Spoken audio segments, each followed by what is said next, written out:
నమస్తే.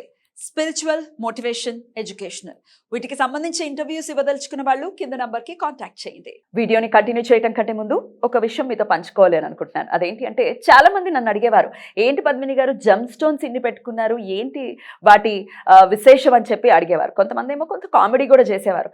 ఇంకా 2-3 వేళ్ళు మాత్రమే మిగులున్నాయి, వాటికి కూడా పెట్టుకోకపోయేవారా అని నేను నవ్వి ఊరుకునేదాన్ని. ఎందుకంటే జమ్ స్టోన్స్తో ఆషామాషి విషయం కాదు, చాలా చాలా మ్యాజిక్ చేస్తూ ఉంటాయి.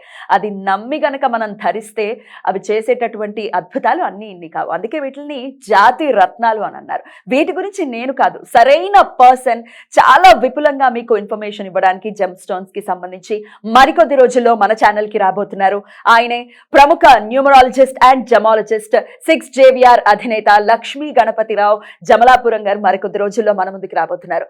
చాలా వాల్యుబుల్ ఇన్ఫర్మేషన్ మనకు అందించడానికి. మరి ఆ వీడియోస్ కోసం వెయిట్ చేయండి, అస్సలు మిస్ అవ్వకండి. నమస్తే, వెల్కమ్ టు అవర్ ఛానల్. నేను పద్మిని. ప్రస్తుతంతో పాటు ప్రముఖ ఆధ్యాత్మికవేత్త, వాస్తు జ్యోతిష పండితులు, లలిత ఉపాసకులు, అలాగే వాస్తు జ్యోతిష శిక్షణ నిపుణులు బ్రహ్మశ్రీ నానాజీ పట్నాయక్ గారు మనతో పాటు ఉన్నారు. మాట్లాడతాం. నమస్కారం సార్. సార్, దయ్యం పట్టింది అనేది వింటూ ఉంటాను సార్. మా వాడికి దయ్యం పట్టింది, మా ఆవిడికి దయ్యం పట్టింది అనేది వింటూ ఉంటాను. ఏంటి సార్ దయ్యం పట్టింది అంటే ఏంటి సార్? నిజంగా దయ్యాలు పడతాయా? వదిలించుకోవడం ఎట్లా ఒకవేళ పడితే? మంచి ప్రశ్న వేశారు. యాక్చువల్ మన సనాతన ధర్మంలో దెయ్యం అనేది లేదు, అసలు లేదు. దెయ్యం కాదు అసలు. అంటే ఇది దెయ్యము భూతాలు అంటే దెయ్యం అనేటువంటి భూతం కాదు, కానీ దెయ్యం అనేటువంటిది మాత్రం మన దాని నుంచి వచ్చింది కాదు. ఇదంతా కూడా వేరే వాటి నుంచి వచ్చినటువంటి. మనకేంటంటే ప్రేతము అంటారు.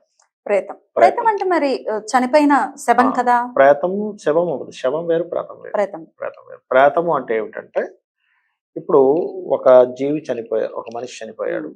చనిపోయిన వెంటనే మనకి గరుడ పురాణంలో చెప్పినటువంటి ప్రామాణికతలు, గరుడ పురాణంలో చెప్పిన విషయాలు ఏమిటి అంటే, చనిపోయినటువంటి ఆత్మ ఎంత ఉంటుంది అంటే ఇంత ఉంటుంది, బొటన వేలు అంత ఉంటుంది అని చెప్తారు.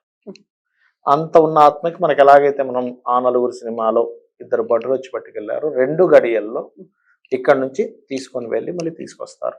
నిజంగానే అది గరుడ పురాణంలో ఉంది. ఆ ఆత్మ ఏమవుతుందంటే తిరుగుతూ ఉంటుంది. ఆ సినిమాలో చూపించినట్టే ఇంట్లో అందరి దగ్గరికి వెళ్ళి మాట్లాడదామని చూస్తుంది. నేను నిద్ర ఆదిరా ఇంకేదో చెప్దాం అనుకుంటాడు, ఎవరికి వినబడదు, కనబడదు. అది ఇంట్లో వాళ్ళు మాత్రం వాళ్ళు ఏడుస్తుంటారు, ఎవరి పని వాళ్ళు చేసుకుంటారు. 11 days వీళ్ళకి ఏవైతే పెడతారో దానివల్ల ఆ శరీరం ఇంత అవుతుంది, ఇంత శరీరం అవుతుందని చెప్తుంది గరుడ పురాణం. ఈ శరీరాన్ని తీసుకొని వెళ్తారు మళ్ళీ. ఇంట్లో వాళ్ళకి తెలియదు, ఆ ప్రక్రియలు తెలియదు, ఏమీ చేయలేదు. అది ఏమైపోతుందంటే ఇంతగానే ఉండి వాళ్ళు వదిలేసి వెళ్ళిపోతారు. అది ప్రేతం అవుతుంది. అలాంటి ప్రేతాలు అలాగే ఉంటాయా సార్? మన చుట్టూ తిరుగుతుంటాయి. గోల్డన్ని అయ్యో వాటికి ప్రేత శరీరం వచ్చి ఆ ప్రేత శరీరం అయిపోయే సమయం ఉంటుంది.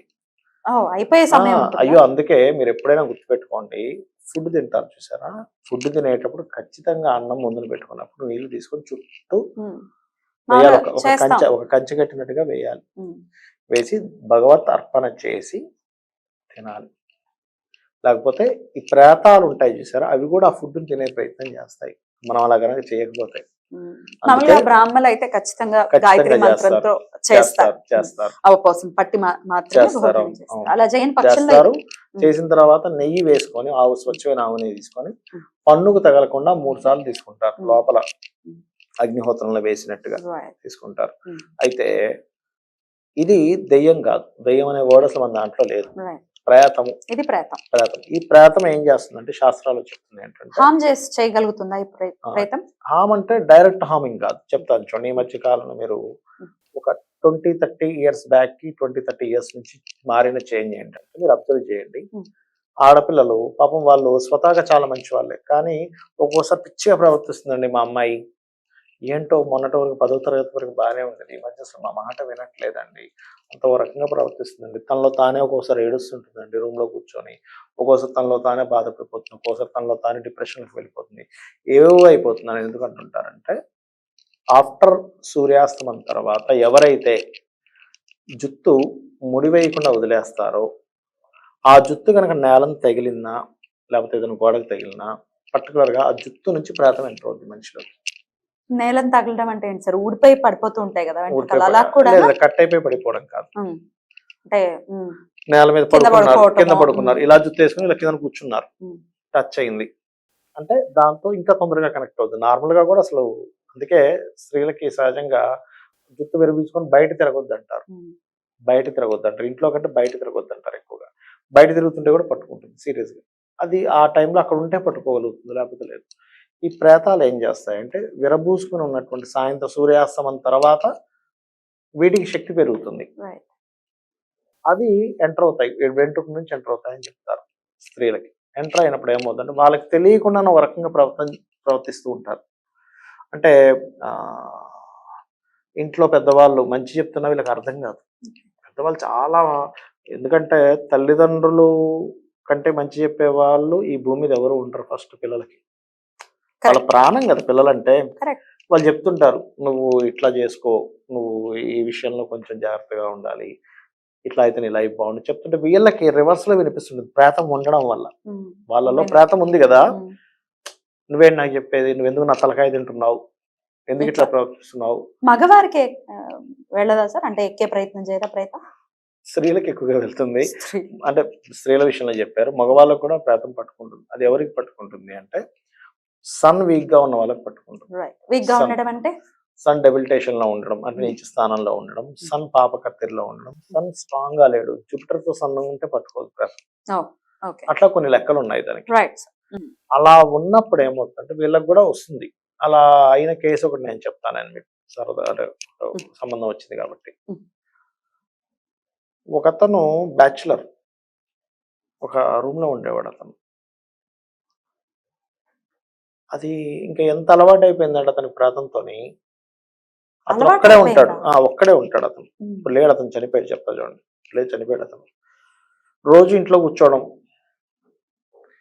డ్రింక్ చేయడం, డ్రింక్ చేసిన కొంతసేపటికి అది అక్కడికి వస్తుంది. నిజం సీరియస్ గా అదే చెప్పండి మీరు ఆపారు.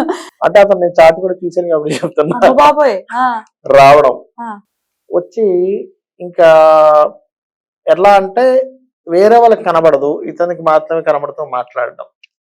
అంటే ఇందులో కొన్ని డిజార్డర్స్ కూడా ఉన్నాయి. కొంతమందికి అలా ఏమీ రాకపోయినా సరే మాట్లాడుతున్న డిజార్డర్స్ కూడా ఉంటాయి. సైంటిఫిక్ గా ఇల్యూజన్స్ డిజార్డర్స్ చాలా ఉంటాయి ఇందులో. ఇవన్నీ జరుగుతూ ఉండేవి. నేను మాట్లాడేవాడు. వాళ్ళ ఫ్రెండ్స్ ఎవరైనా వస్తే 1-2 రోజులు చూసి వాళ్ళ ఫ్రెండ్స్ తర్వాత వాళ్ళు ఇతని రూమ్ కి రావడం జరిగాయి. అయితే ఒక రోజు ఏమైందంటే వీళ్ళ ఫ్రెండ్ ఒకతనికి ఒకరోజు ముందు రోజు రాత్రి కల్లోకి వచ్చాడు ఆయన. అరే నేను ఇంక ఈ ప్రేతంతో నేను పడలేకపోతున్నాను, నేను చనిపోతున్నాను అని. నాకెందుకు ఇలా కల్లో వచ్చింది అనుకున్నాడు. తెల్లారు లెగ్స్ వెళ్తే ఆయన చనిపోయాడు. అంటే సూసైడా సార్? అది సూసైడా లేకపోతే న్యాచురల్ డెత్ జరిగిందా అనేది ఇప్పటికీ తెలియలేదు. అది ఎలా చనిపోయి ఉన్నాడు సార్? ఆయన అట్లా చనిపోయి అట్లా ఉన్నాడు అంతే మంచం మీద. కానీ ఇతనికి స్వప్నంలో వచ్చాడు ముందు రోజు. అరే నేను భరించలేకపోతున్నా, ఈ ప్రాంతంతో నా వల్ల అవ్వట్లేదు, నేను చచ్చిపోతున్నాను చచ్చిపోయాడు. అతని జాతకం తీసుకుంటే ప్రేతాలతో పీడించేటువంటి జాతకాలు కొన్ని ఉంటాయి. అది ఎందుకు జరుగుతుంది అంటే చెప్తాను చూడండి. పాస్ట్ లైఫ్ లో మనం ఎవరినైనా బాగా ఇబ్బంది పెట్టామనుకోండి పాస్ట్ లైఫ్ లో, అంటే ఇంకా వాళ్ళు తట్టుకోలేనంత ఇబ్బంది. ఏది క్రిమినల్స్ అంటారు చూసారా, ఒక క్రిమినల్ గా ఒక ప్లాన్ వేసి కొంతమంది ఆఫీసెస్ లో చేస్తుంటారు. వీడు ఇలా చేస్తున్నాడు, వీడికి ఒక పని ఇంకేదో చేద్దాం, లేకపోతే కొంతమంది ఇళ్లలో జరుగుతుంటాయి, రిలేషన్స్ లో జరుగుతుంటాయి. అలా పని కట్టుకొని ఎవడైతే ప్లానెడ్ గా చాలా మందిని ఇబ్బంది పెడుతుంటాడో వాళ్ళకి ఈ జన్మల్లో ప్రేతాత్మల చేత పీడించేటువంటి జాతకాలు అవుతాయి. వాళ్ళకి ఎందుకు అలా అవుతుంది అంటే 6th హౌస్ అంటారు, 6వ స్థానం. ఈ జాతకం అంటే ఈ జన్మలో ప్రేతల చేత బాధింపబడే జాతకం అవుతుంది. అది ఎలా అవుతుంది అంటే 6th లార్డ్ ఆ 6th హౌస్ రాహువు, రవి, కుజుడు ఈ గ్రహాల చేత పీడింపబడుతూ ఉంటుంది. అంటే ఇంక వాళ్ళకి ఏంటంటే ప్రేతాలు కనిపిస్తుంటాయి, పిచ్చిగా అయిపోతుంటారు. డాక్టర్స్ మెడిసిన్స్ ఇచ్చినా తగ్గవు. ఇదేదో ఫోబియా అనో లేకపోతే ఇల్యూజన్స్ అనో టెస్ట్లు చేస్తారు, అయినా సరే అర్థం కాదు. అలాంటప్పుడు ఏం చేయాలి అంటే చండీ పారాయణం చేయాలి. ఇంట్లో వాళ్ళు దాన్ని తెలుసుకొని చండీ పారాయణం కనుక చెయ్యగలిగితే ఇంట్లో చేసుకోవాలి. ఇంట్లో చేయగలిగితే ఖచ్చితంగా వాళ్ళకి దూరం. అలాంటప్పుడు ఏమవుతుందంటే సర్వసాధారణంగా ఇలాంటి కేసెస్ చూసినప్పుడు వీళ్ళ కుటుంబం నుంచి దూరం అవుతారు. సర్వసాధారణంగా నేను వేరే దగ్గర పోయి చదువుకుంటా, ఇంకో దగ్గర పోతా అని సింగిల్ గా ఉంటారు. వీళ్ళని ఆపేవాళ్ళు ఎవరు ఉండరు. రోజు డ్రింక్ చేయడము, రకరకాల అలవాట్లు పడడం జరుగుతూ ఉంటుంది. బాబోయ్, ఇంతలా ఉంటుంది. ఇంతలా ఉంటుంది. అయితే ఖచ్చితంగా. చండీ పారాయణ అంటే ఏంటి సార్? Right sir. అలాగే గురువు కూడా మీరు అన్నట్టుగా గురువుతో కనుక కనెక్ట్ ఉంటే గనక దీన్ని మన ఉండదు. జోలికి రాదన్నట్టు. రాదు. మరి ఆల్రెడీ ఒకవేళ రాంగ్ ప్లేస్ లోనే ఉన్నాడు సూర్యుడు, వీక్ అయి ఉన్నాడు అన్నప్పుడు గురువు ఆరాధన కూడా చేసుకోవచ్చు. ఆ గురువు ఆరాధన చేసుకుంటే మరి దైవారాధనతో సమానం కదా గురువు ఆరాధన అంటే. అందుకే గానగాపురం వెళ్తుంటారు. దత్తుణ్ణి చాలా ఎక్కువ చూడండి, అందుకే గానగాపురంలో ఇట్లాంటివన్నీ కూడా దయ్యాలు పట్టిన వాళ్ళందరూ అదే అవును, ప్రేతాత్మలు పట్టిన వాళ్ళందరూ వదిలిస్తుంటారు. ఎందుకంటే గురువు అనుగ్రహం వల్ల అది పోతుంది. Right sir, thank you so much sir. నమస్తే. శ్రీమాత్రే నమః.